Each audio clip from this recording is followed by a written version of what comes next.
This big male is the 26th of the 145 giraffes who live here in Kure in southern Niger.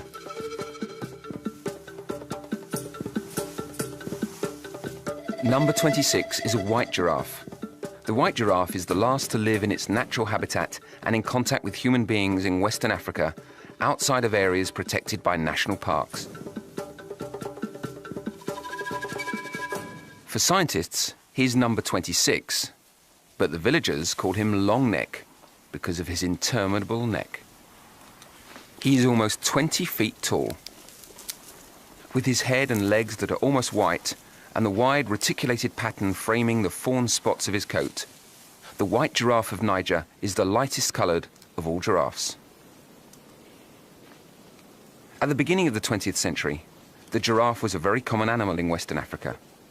But from 1970, successive droughts killed more than half the livestock. The price of meat increased, and this led to giraffe poaching. In times of famine, a giraffe is seen above all as a ton of meat on legs. At the beginning of the 1990s, there remained fewer than 50 in only one country, Niger. Spending your days with your head in acacia trees is a giraffe's recipe for happiness. But every day having to eat 30 kilos of small leaves protected by long thorns is endless work. Its large, thick blue tongue enables it to choose the most tender leaves without pricking itself. However, it's easier when the branches don't have thorns, like those of the combretum.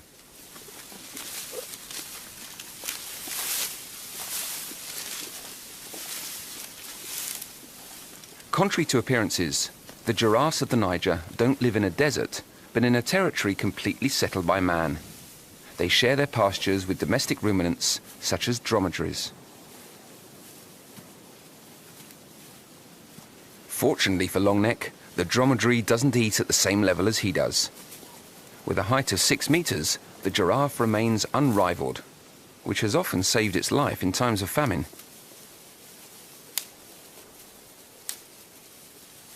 Niger is one of the poorest countries in the world, and it's one where population growth is highest. To feed themselves, peasants clear the savannah. The expansion of fields and livestock farming encroaches each year on the giraffe's natural habitat.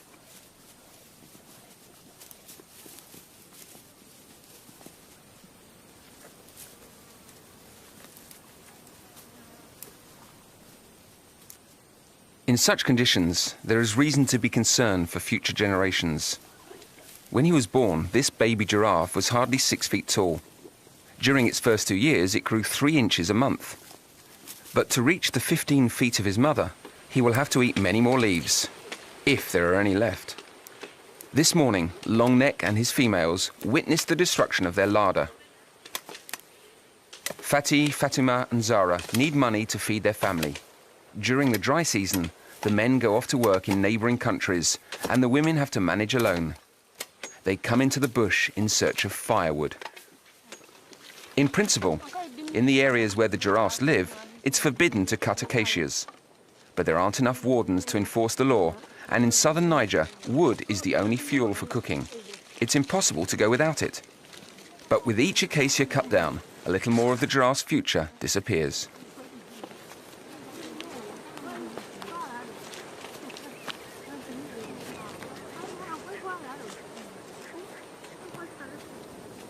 To fetch this wood, the women have walked several kilometers from their village.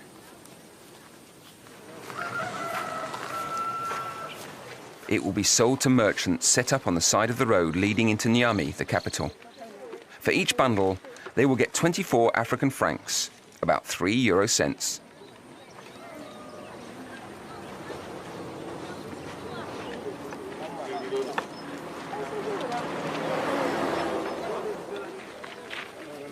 As soon as it's delivered, the wood goes to Niamey. And this is why the acacia copses the giraffes feed on are disappearing everywhere.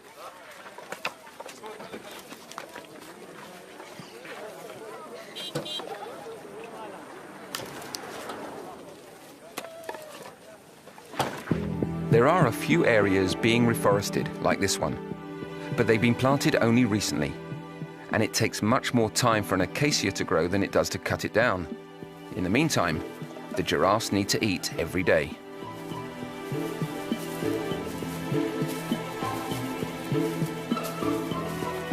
For Longneck's family, the end of the dry season is difficult. The heat gets more and more intense. The dehydrated acacia leaves aren't nourishing enough. Water is scarce. When food is scarce, the harem of Longneck, the dominant male, is reduced to only 2 females and their young. At the beginning of the month of May, the group has settled in the last area where water is still to be found, the valley of the Dalal Bosso, a fossil tributary of the Niger. It has been a long time since the water of the Dalal reached the big river.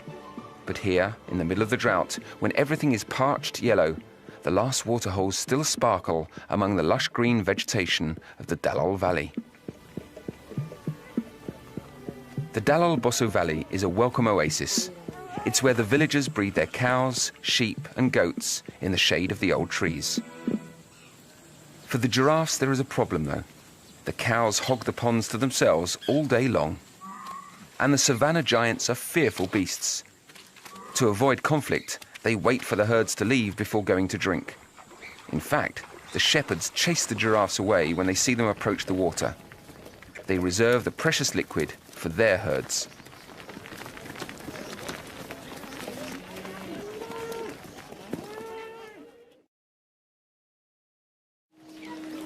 As soon as you leave the heart of the Dalal Valley, the water table sinks lower. Water becomes inaccessible to the giraffes as well as to humans. To water their livestock, the villagers have had to dig wells. The length of the rope pulled by the donkey indicates the depth at which the water is, 150 to 180 feet. The pulley was given by the Association for the Preservation of Niger Giraffes. In exchange for peace for its protégés, it supports the local economy. In Niger, 85% of the population lives off farming. By helping the peasants to live better, the association has eradicated giraffe poaching. It also fights against the felling of acacia trees.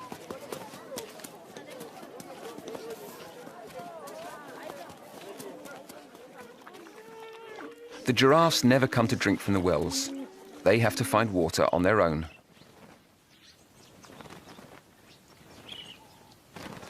It's the end of the day. Once again, the temperature almost reached 45 degrees centigrade.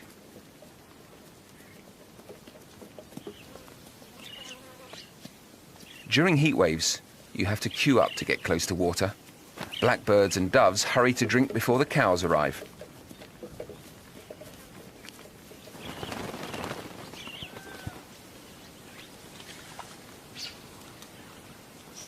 In such extreme climatic conditions, a giraffe cannot survive for more than 2 or 3 days without drinking. To reach the nearest watering hole, this female won't hesitate to cross this dirt track. Thirst makes her forget her fear of man.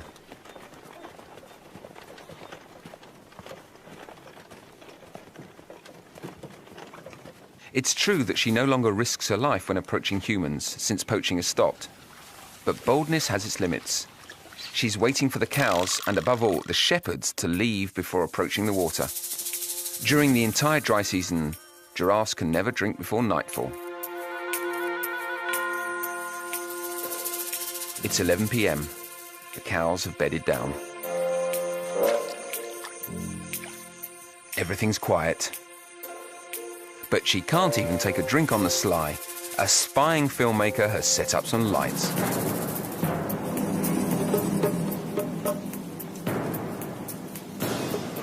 Neither heat nor dust can prevent it. The species must be perpetuated. The giraffe's mating season lasts the whole 12 months of the year. These 2 young males are fighting for the big black eyes of a young female. Only the winner will have the right to court her. Given the beauty of the prize, the fight is merciless.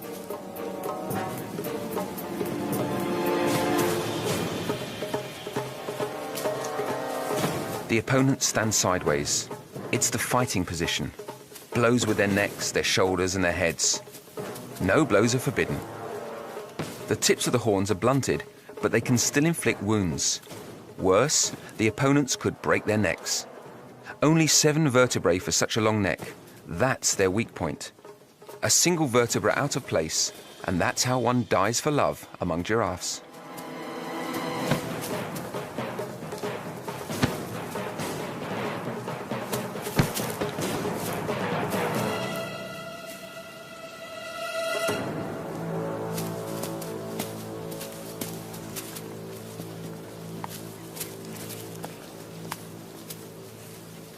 The winner goes right up to his prize, a ravishing female. Her graceful neck, glossy fawn coat, and silky long eyelashes make her a beauty queen of the savannah. However, it's the sweet scent of her urine that motivates the male.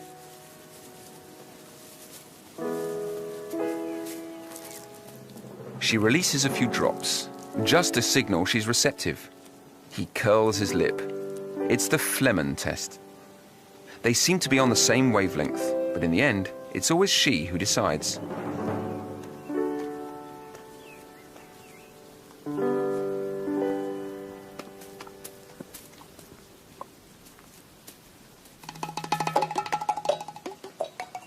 The Harmattan, the dry burning wind from the Sahara, descends upon the Dalal Valley with a thick layer of dust.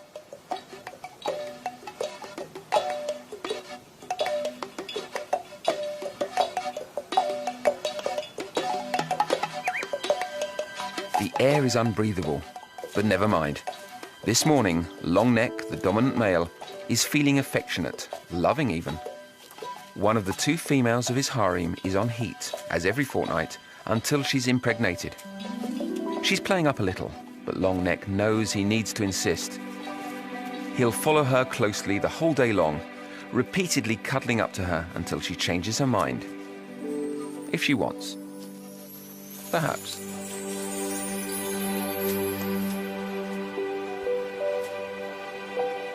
He caresses her. She ruminates. A long love duo starts beneath the acacias.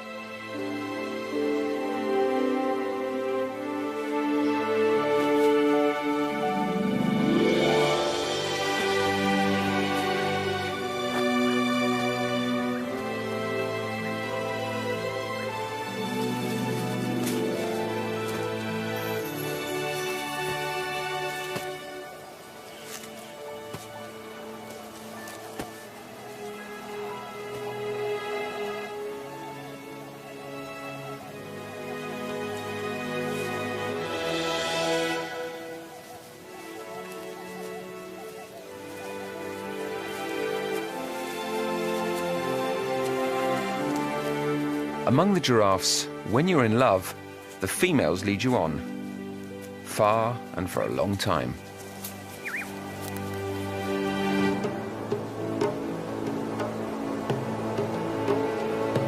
A mirage in the dry season, this stretch of dusty bushland is in fact a millet field after harvest.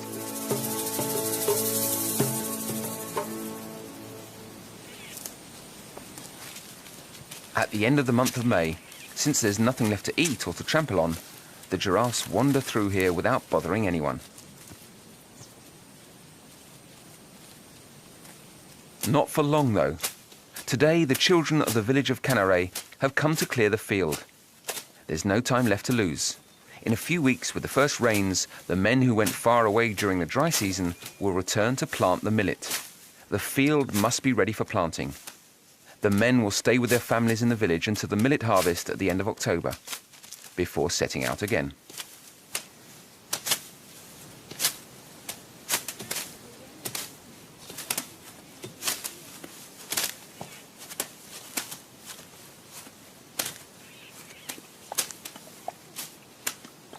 When the millet season comes around, the giraffes are not welcome in the Dalal Bosso Valley.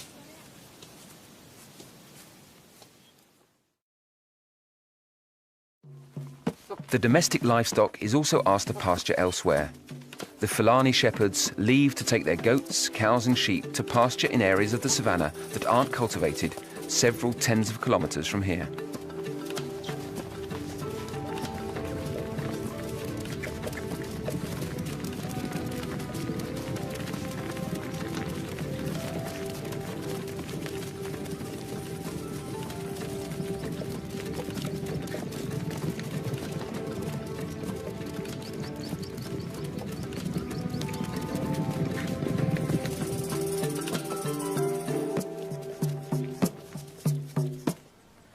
The migration is done in several stages.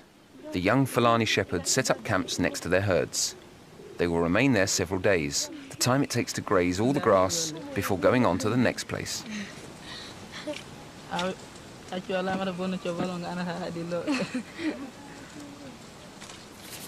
The giraffes follow the same movement as the herds. At the end of May, Longneck, the dominant male, gives the signal to depart. His objective? To keep his feet dry. When it rains, the level of the water table rises. The ground of the Dalal Bosso Valley becomes soggy, and giraffes hate walking in mud. There's only one solution: to go up onto the Kure Plateau. The ground there remains dry even in heavy rain, and it's only a short walk away, 50 kilometers.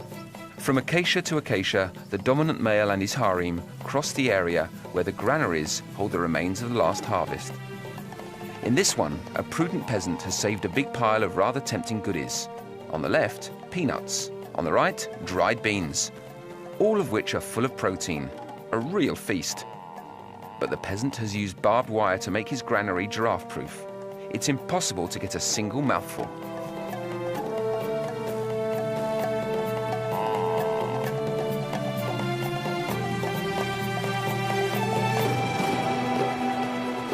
If the giraffes continued their way 100 kilometers to the south, they would reach W National Park, where they would find water, acacias, and peace and quiet all year long. The park is called W because of the meandering shape of the Niger River that crosses it. Many animals live there peacefully: buffalo, Defaso waterbuck, oribi. But W is also the territory of the giraffe's worst predator, the lion. He looks out for his prey from a large rock overlooking the river. This is what he's found is the least tiring. The first antelope to take a drink will be in trouble. The vegetation is dense in W, too dense for the giraffe. Its large size condemns it to living in a more open space. And the giraffe is wary of lions, capable of pouncing on it when it stoops down to drink.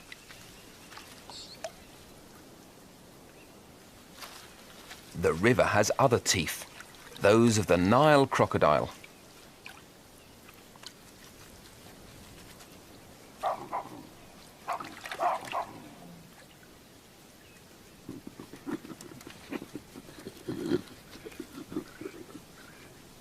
If there's no antelope or giraffe, the lion, who is a lazy hunter, will be content with a guinea fowl for dinner.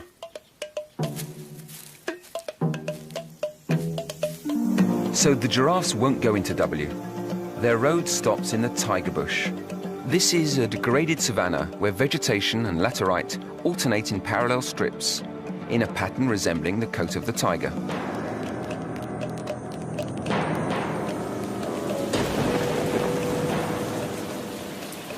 At the end of the month of May, heavy rain falls on southern Niger. In a few weeks, the landscape is transformed. There's water everywhere. Everything becomes green again. The rainy season is springtime in the savannah.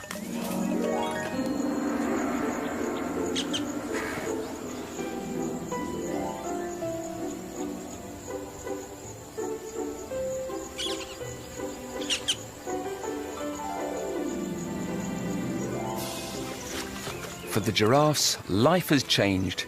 They no longer have to hide at night to drink. The group of Longneck, the dominant male, has grown. It now includes 17 individuals, 5 females, their young, plus a few adolescents. It's a very large family. The females can be recognized by their coats that are lighter than those of the males, and they are smaller. Only 15 feet tall, compared with 20 feet for adult males.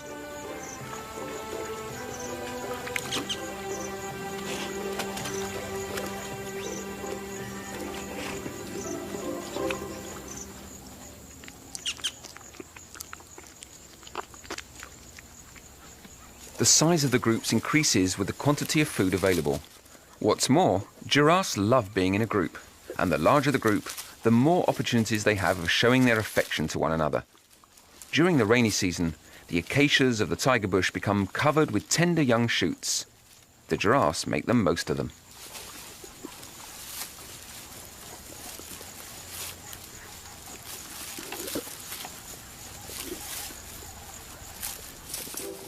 Ruminating together is a way of feeling in harmony with the rest of the family.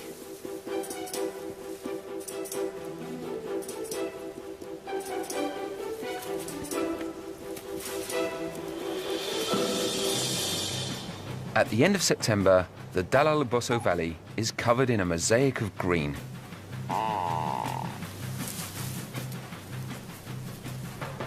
After the last rainfall, the ground in the valley is drying up.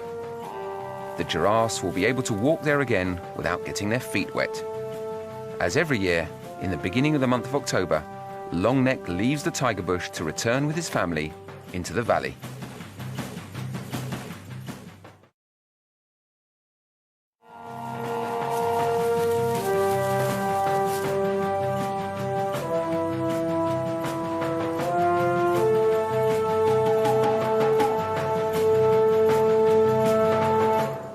A disaster. The deserted area where the giraffes moved freely during the dry season is now a huge millet field. No matter, it takes more to deter a giraffe. Longneck and his group have a single objective: to find their acacias, and on the outskirts of the fields, the occasional wild melon with its flesh full of water.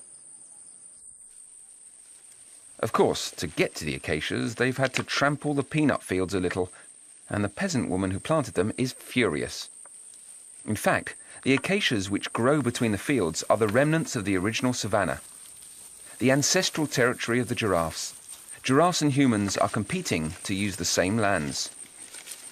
As she picks her peanuts, the peasant woman keeps an eye on Longneck and his little group. She'd like to chase them out of her field, but she's afraid. The giraffes may be peaceful, but the male weighs over 1,200 kilos, and each of his females 800 kilos. The peasant woman feels rather small.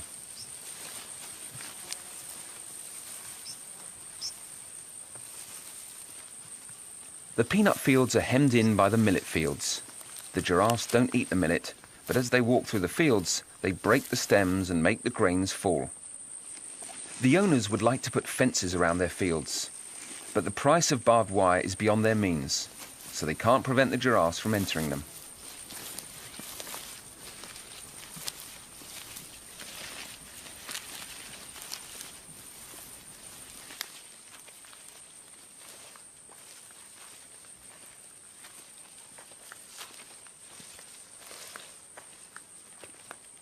In fact, in the millet fields, what the giraffes are looking for are their favourite dessert. Beans, fresh and full of protein. Delicious. Grazing in a field like this, neck down, is very unusual behaviour for giraffes. This shows that they really feel safe here in southern Niger. They no longer fear humans at all.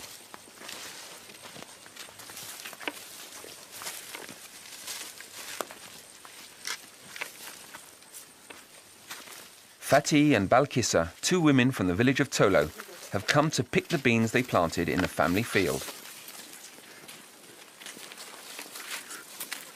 The giraffes have completely destroyed our field. The women aren't pleased. These giraffes are taking the beans from their children's mouths. Of course, the new millet harvest will soon be here, but it will hardly be enough to provide food for 2 months. It is to complete it that the women plant beans. For them, they're vital.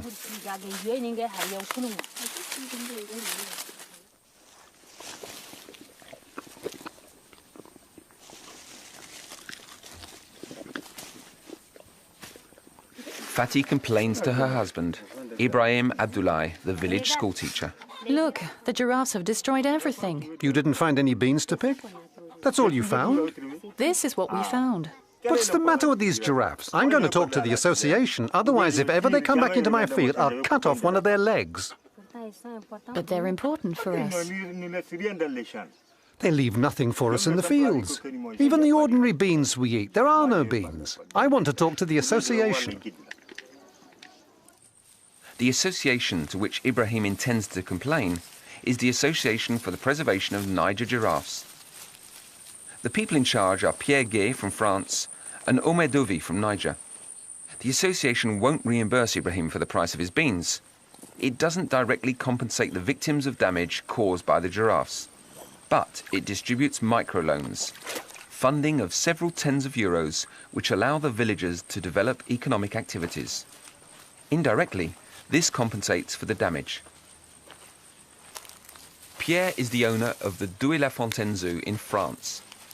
The zoo supports nature conservation programs all over the world. And that's how in 2001, the Douai Zoo completely funded the association managed in Niger by Omer. Thanks to this association, the number of giraffes has tripled in a few years.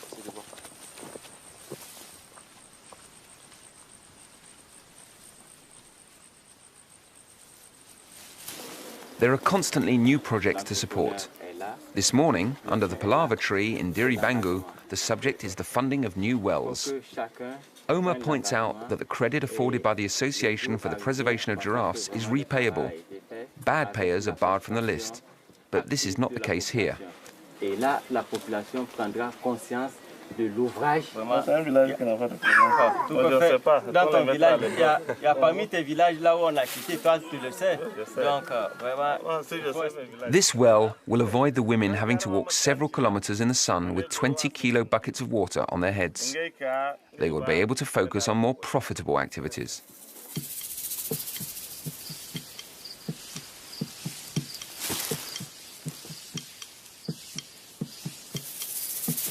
It's noon.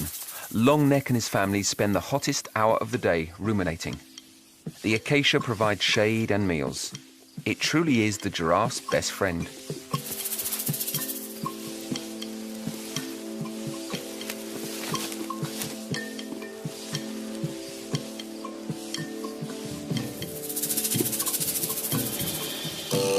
For now, all is well.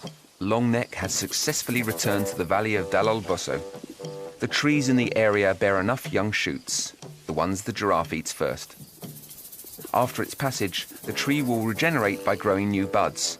That's how the giraffe maintains its natural habitat.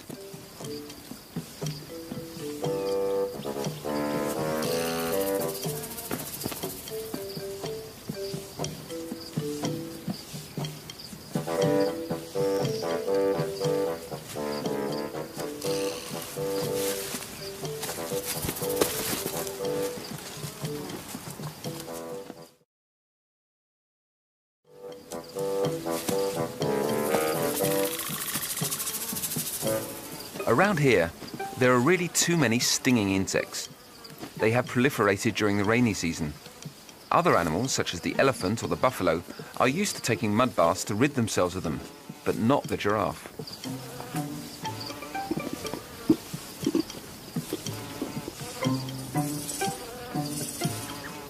Fortunately, specialized workers come to the rescue.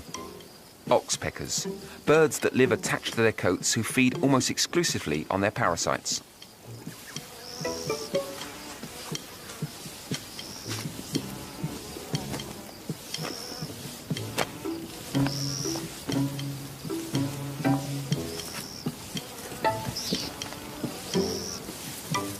But in spite of appearances, the oxpeckers belong to an endangered species.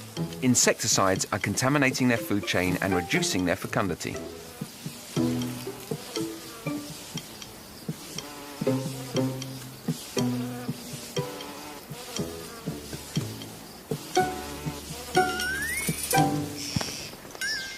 A herd is approaching, another reason for changing acacia.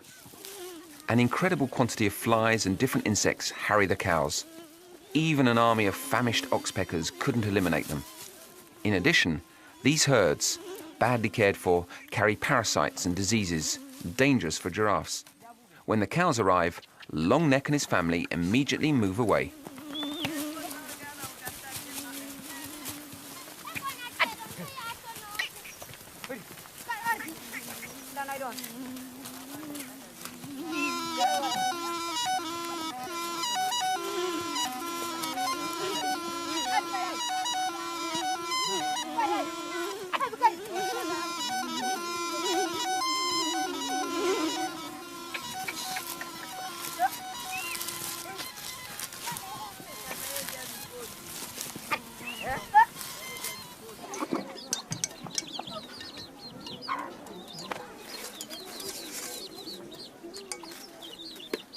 As long as the giraffes are around, Fatty won't have any beans to eat.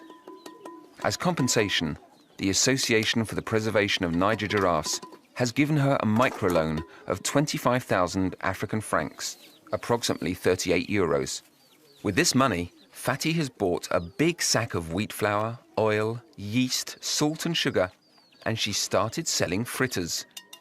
She sells them for 25 African francs each, roughly 4 euro cents. Some customers find them expensive, but since they're delicious, Fatty's business is doing well.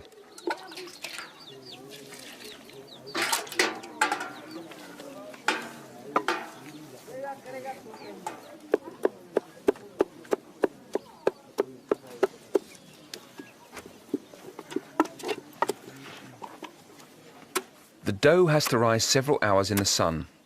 Meanwhile, the young woman pounds peanuts and pimento to make the seasoning for the fritters.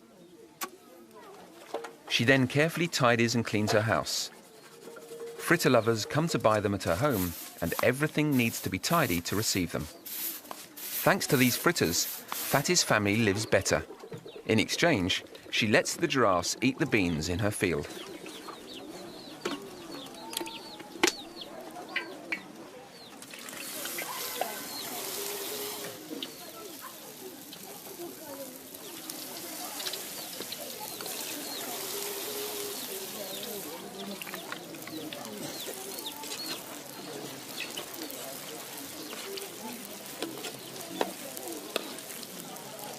The previous year, the association funded several projects in Tolo, the village where Fatty lives.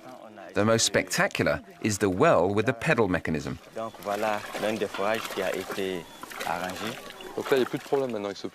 Omar and Pierre, the two men in charge, come to check that the money has been properly used. The problem was that the pedal mechanism of the well often broke down.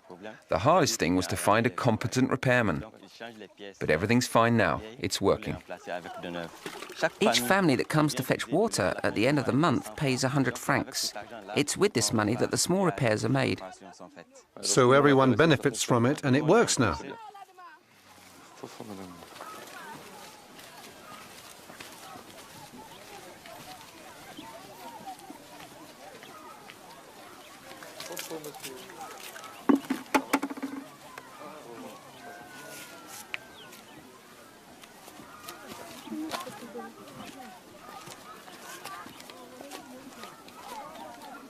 Omar and Pierre finished their inspection at Fatty's. She's the one who's invested the association's money in the tastiest way.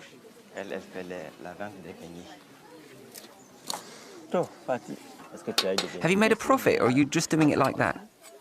With my profits, I've already bought a sheep. So now you're ready to repay the association so the other women can get a loan. Yes. Can we taste the fritters? Oh, yes, you can taste one. What's that then? It's the tutu, spices. For breakfast, it's going to be good. Right, Fatty, I'm going to taste.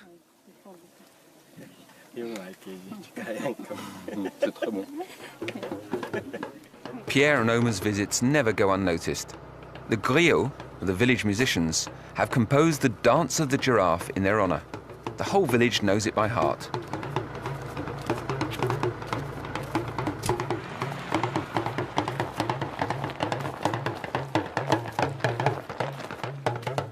The steps of the dance imitate the movements of the giraffes.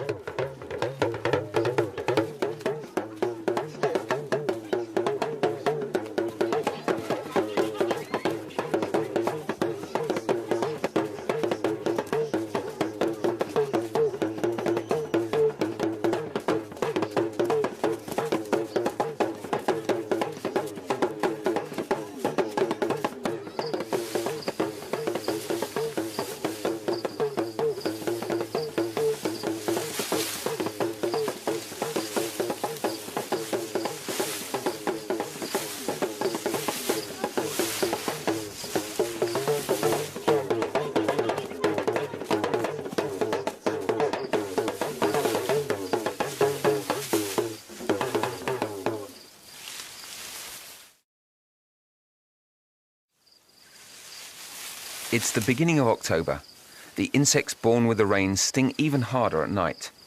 Longneck no longer knows how to get rid of them. Fortunately, in nature, there's always a convenient scraper adapted to each type of problem.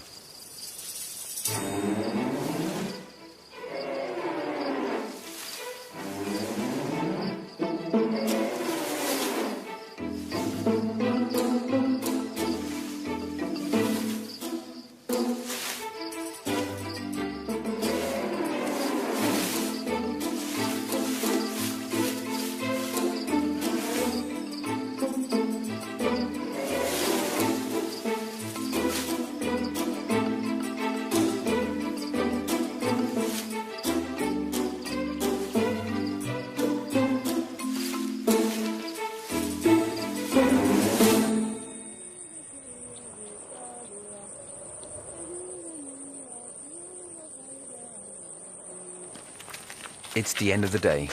The acacia bundles are taken to the village. It'll soon be time to prepare the evening meal.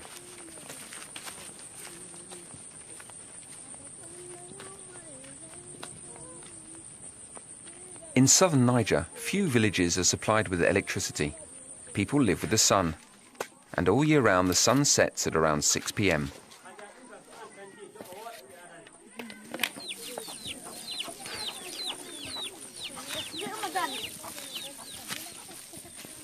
Fatty's neighbour is fortunate. The giraffes have left her enough beans to feed her family.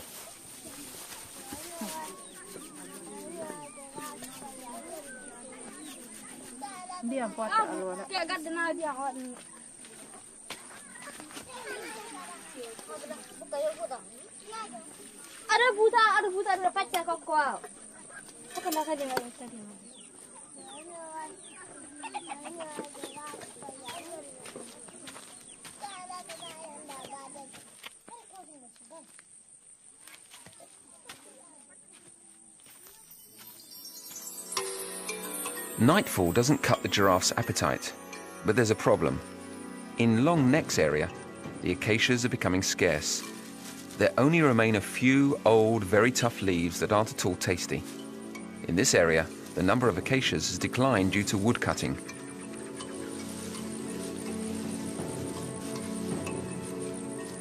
It'll soon be time to move on.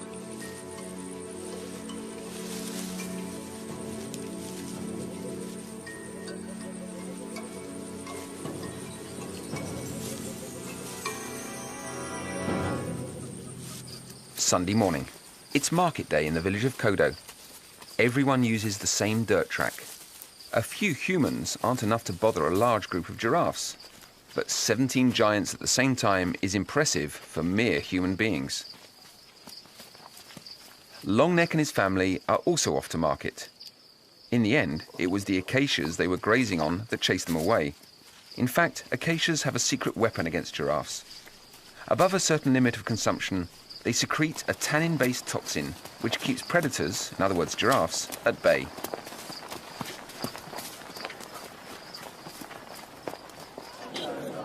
At the end of the dirt track, the tarmac. That's how the road to Niamey is called.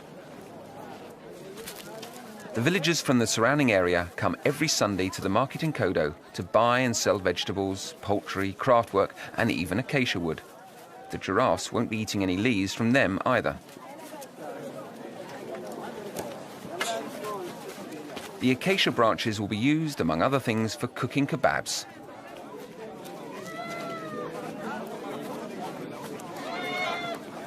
At the market in Kodo, natron can also be found.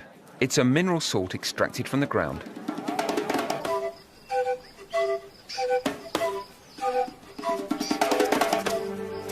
It contains bicarbonate of soda. The shepherds give it to their livestock to help them digest. The giraffes search it out by themselves, mixed in with the soil.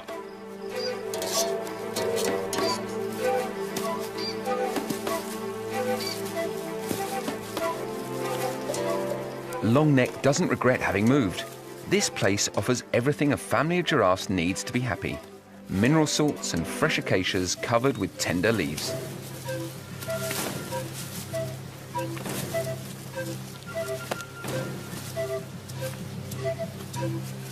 But the dominant male has already found a new cause for concern. Among the young, competition is hotting up. These two youngsters are only just 2.5 and are already fighting to know who is the strongest. They place themselves top to tail. In this position, they don't run the risk of breaking their necks like adults. This is just a friendly joust, but they can seriously wound each other. Calm down, you two, you'll hurt yourselves. Longneck has placed himself between the opponents to separate them. The fight stops immediately. The two youngsters are sheepish. In principle, the hierarchy is often ill-defined within groups of giraffes. But physical strength sometimes seems to be the most persuasive, as in this case.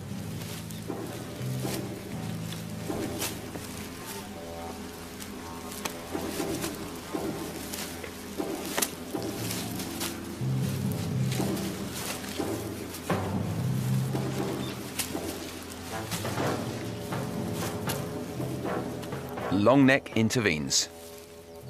They stop fighting. No discussion is allowed. Peace has been made. Until the next fight.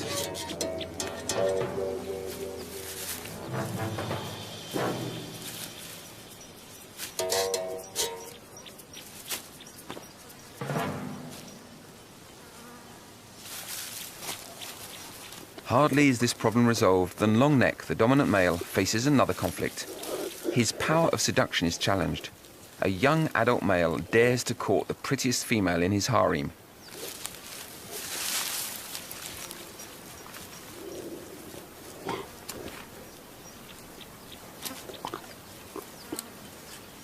The female is no doubt unavailable. She moves away, kindly flaring her young lover. In giraffe language, this means, "You're nice, but maybe another time."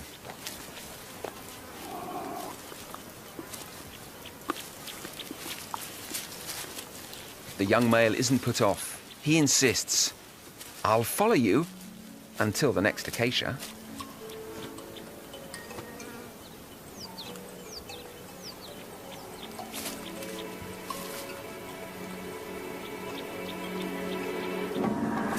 But the dominant male refuses to allow his prettiest female to be stolen without reacting.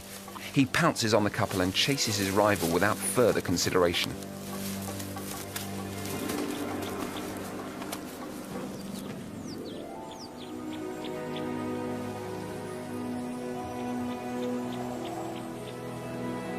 This virile attitude has rather impressed the female. Reconciliation rapidly ensues. "You are the strongest and the most handsome. It's you I love," she explains by affectionately rubbing up to him.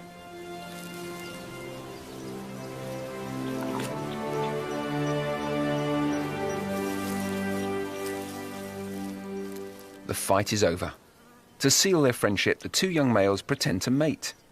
It's a very common game among adolescents, a form of apprenticeship to social relations.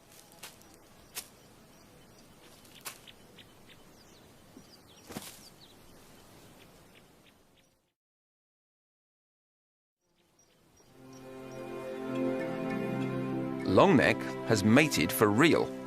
The belly of this big female has swollen. The delivery will be soon. She will give birth to a single offspring after 15 months of gestation.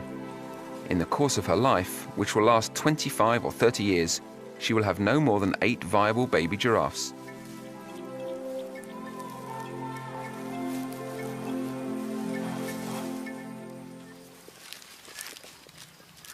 October. The rainy season is far behind. It only lasts from May to the end of September. The millet is ripe. The dromedary has been authorized to graze in the millet field. Normally, it only eats the leaves without touching the ears.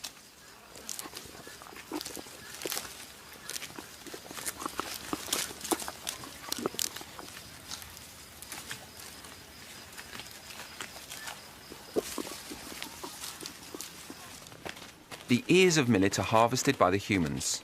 They will enable them to feed the village for 2 months. For the association, it's time, as every year, to count its protégés.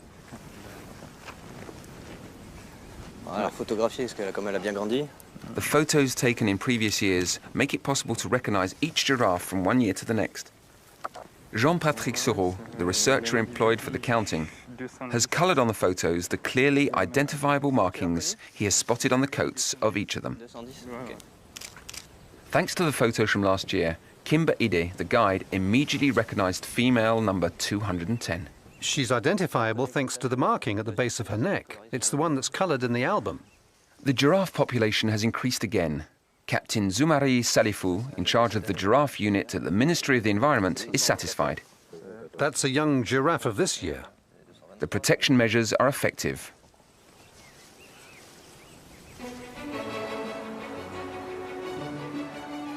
Saumur in France, on the banks of the River Loire. The zoo at Douai-la-Fontaine, of which Pierre Gay is the manager, is only a few kilometres away. Thanks to him, the Pays de la Loire have become a high spot for the preservation of West African giraffes.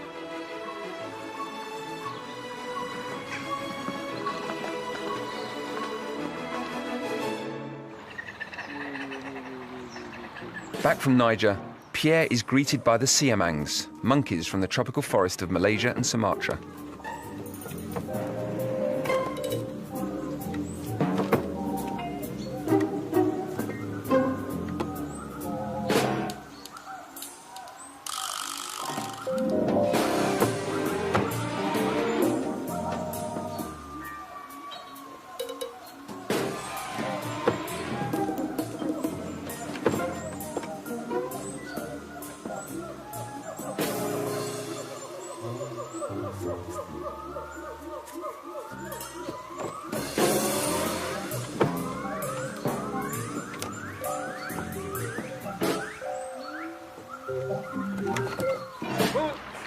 Pierrot, breakfast. Come on, come here. The animals at the Douai Zoo weren't captured in the wild. They were born on site or arrived here thanks to exchanges with other zoos decided on by the European breeding plans. These plans make it possible to avoid problems due to interbreeding. The zoos contribute to preserving biodiversity. Pierre has witnessed the birth of most of the animals in his zoo. With Kata, the black rhinoceros, the feeling of friendship is mutual.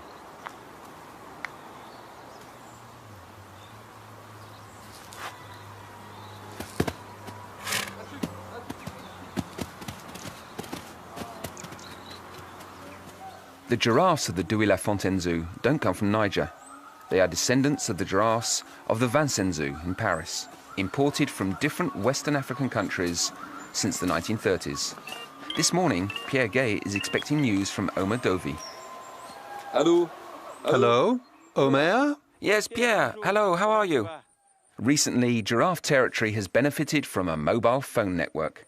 What's the result of the count? We have 21 births and 3 giraffes that were never photographed in 2005 and 2006. At the end of the count, we have 165 giraffes. That makes 22 more. Yes, that's a good result. You've worked well. That's great. With this increase in the number of giraffes, we're counting on you to be able to increase the number of loans. I have to find the money, obviously. I know I can always count on you to provide at least 10 microloans for the women. They're always glad of them. We've got plenty of contacts. I think we'll be able to help you. Well, that's great. Fine. Speak to you soon, Omer. Bye. Goodbye, Pierre.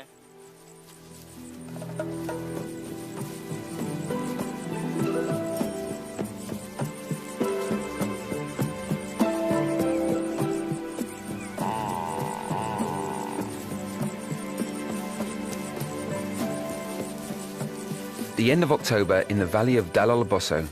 It's the giraffe's favourite season. The acacia leaves are still tender. The beans are growing in the middle of the millet fields.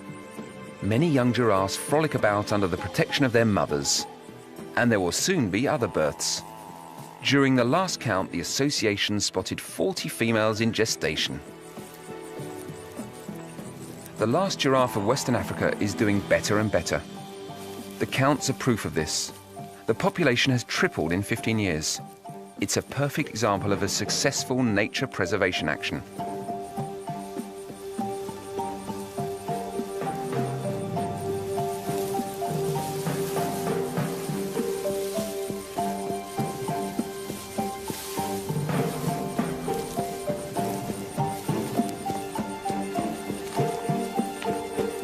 Associating economic development and the protection of the giraffe has made a balance possible. The villagers are proud of their giraffes. They belong to their national heritage. Yet, the white giraffe isn't completely out of danger. Ensuring the cohabitation of giraffes and a growing human population is a difficult challenge.